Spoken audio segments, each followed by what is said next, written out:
I give you one second back is out. Anti one.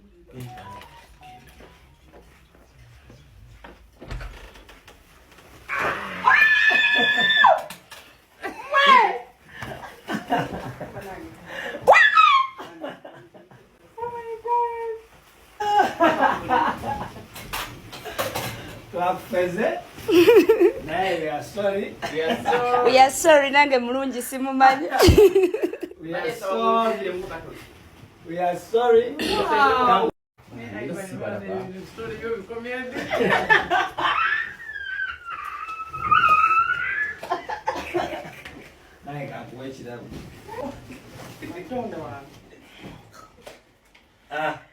Mashallah. Happy Valentine's Day, my baby. I love you. Wow. Thank you. Thank you. I'm not sure you are to have present. Happy Mama come na ina bana yanza. No sawa so na wano na. No sawa make. Ina Mama kama don't bugundi. Byonna. So nice. Kuna kuliko Happy Valentine's Day, Irene. Kuli kakagambo. Happy Valentine's Day. Wow.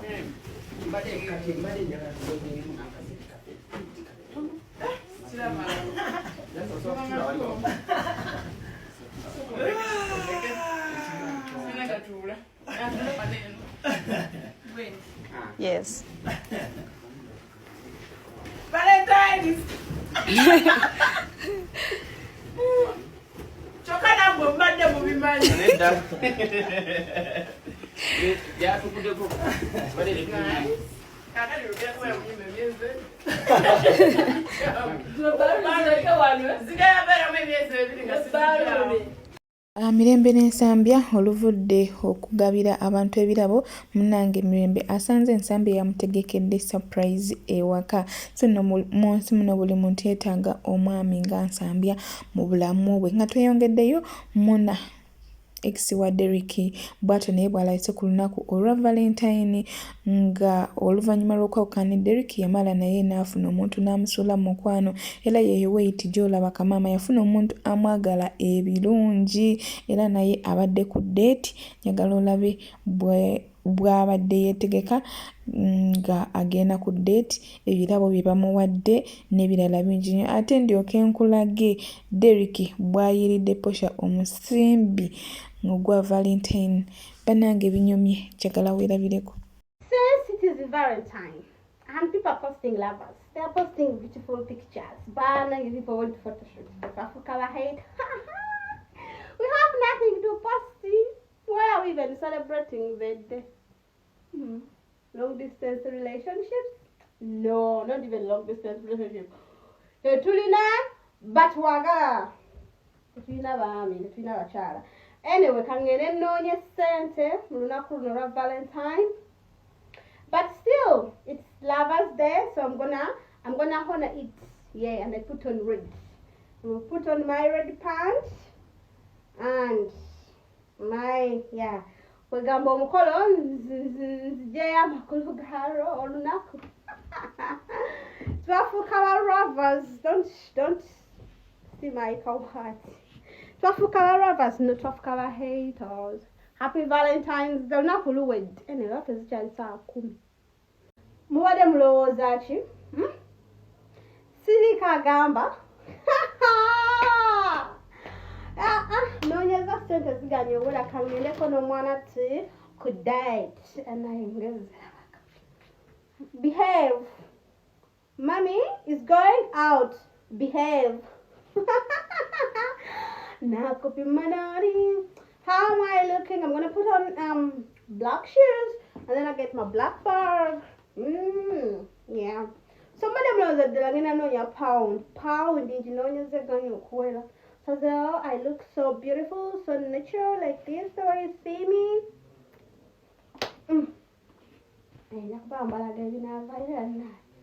Then I figured out it's so good and I'm going to behave. Okay. How am I looking? Huh? And I look beautiful. Yeah, I look beautiful. And then Enviri zeno za bei banange. Don't let me explain myself. Enviri zeno za bei. Yeah, I want to know. I have healthy, nice looking hair. Let me get the shoes. I get the bag, and then the whoa. It's Valentine's Day. Okay, ya kubamba wewe amachi. Kubamba. How am I looking? TikTok is going to delete my video saying that nudity is I'm promoting nudity.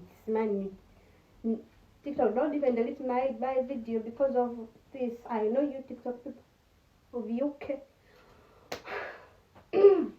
Let me get the shoes, guys. Classy. Okay, so I'm gonna put that in. These are the shoes. And then this is the bag as I've showed you. Ready? So, ciao. Ataina bagara. I'm gonna call Mafina. Mwana tu auntie Mama Hailey. Gena kwa Mama Fina. Akunogala kuchogera. Awasigadde mu buliri mwenna muyitire kwa Mama Fina. Kuchogera cyane kisa. The went to end upstairs. Alright. Hey guys, so how do I look? Huh? I know I look yummy. I look sweet. I look eatable. I look hululu. I look cutie. Okay guys, so I'm going. I'm late already. So bye. Ciao. Muera. Munange tokubye nnyo naye nga congratulations okuba nga wafuna omuntu akwagala.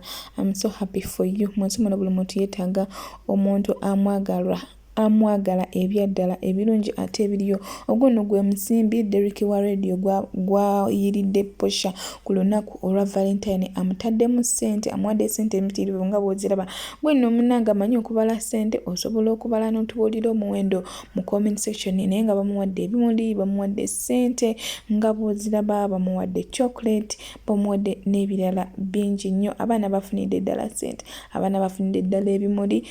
Gamba njogera kindekeki ate nno ng'eriyo n'ebya propose nze ngenda kubeera nga nkulaga Emily bamupropose nze era nga Emily emabegako yali tomboy ng'ayambala nga ba tomboy. N'olunaku lwakya lumu n'akola ka video n'agamba naye ffe ba tomboy eri abanaatuwasa. Ka video yako ye yali breakthrough ye munnange katambula nnyo era n'amala okusinziira mu comment section ne yeekuba mu mutima n'atandika okubeera ng'ayambala ng'abakazi bw'atyo. N'atandika okwekuba makeup, n'atandika okusiba enviiri yali tasiba nga yali asala nsale, n'atandika okubeera nga ayambala ng'abakazi nga ateekako ziwiigi kwegamba n'aggyirayo ddala ekifaananyi ky'abakyala. Nno ku lunaku olwaleero olwa Valentine bamupropose era ebadde surprise marriage propose. Congratulations Emily, congratulations. Munsi muno buli muntu yeetaaga obufumbo. Nze kye mbabulira, munsi muno buli muntu yeetaaga obufumbo, yeetaaga okubeerako n'omuntu amwagala ebinyuma ate ebirungi ebyaddala. Abantu bangi ba propose nze ate nga tuvudde ku Emily tugenda kudda ku Pressure oluvannyuma lw'okumusiba mu kkomera okumala akabanga ke yamalayo. Yavaayo n'omunnange ayize nga yabagamba nti no ekkomera it's a university of understanding. Pressure yebamusiba teyaddamu kwekolakola busolosolo bwe yeekolakolanga ku media oba ku TikTok. Yakomawo n'asetolinga n'akyuka n'abeera omuntu omulungi atakyavuma abantu, omuntu eyeeyisa obulungi, omuntu omukkakkamu, kwegamba yavaamu omuntu ategeerekeka.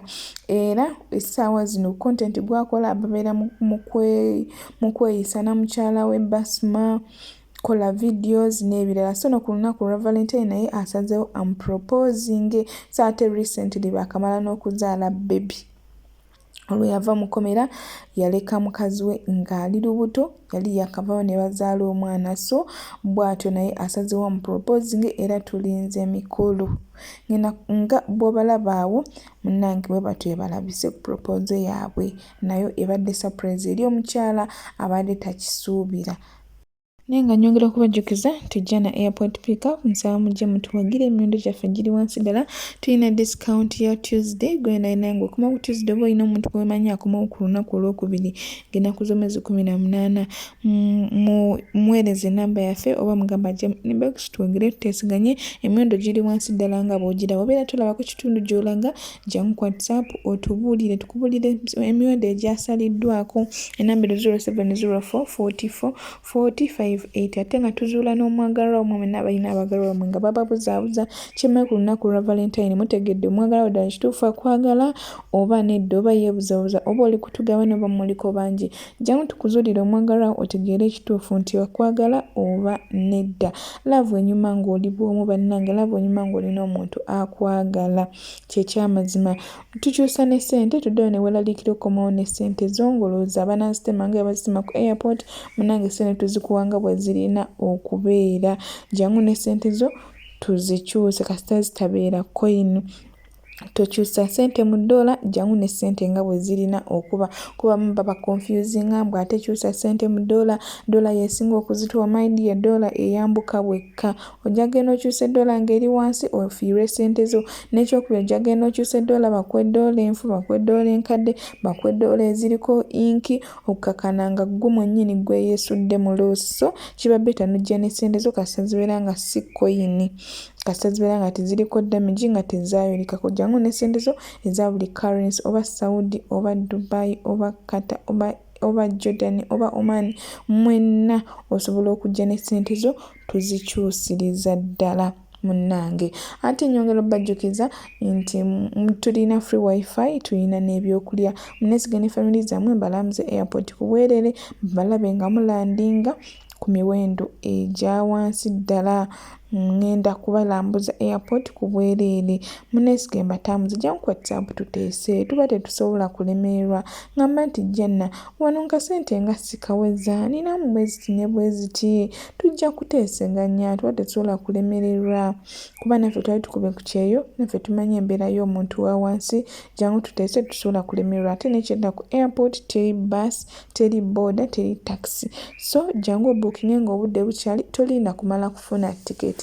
Abasinga bagamba lafuna tiketi biki naye ne bw'oba tonafuna tiketi olaba abaana ba December bya bookinga naye ate olugowa after Ramadan naye ate olugowa May June July mujje mu bookinga emikwano ng'obudde bukyali oleme okupanikinga ku ssaawa esembayo. So mbalinze nebaza bulala video yange toza end nolaba obulawo nga tobuskipinze mukono ndi musiimu nsaba Katonda abawe kyemusinga okwagala.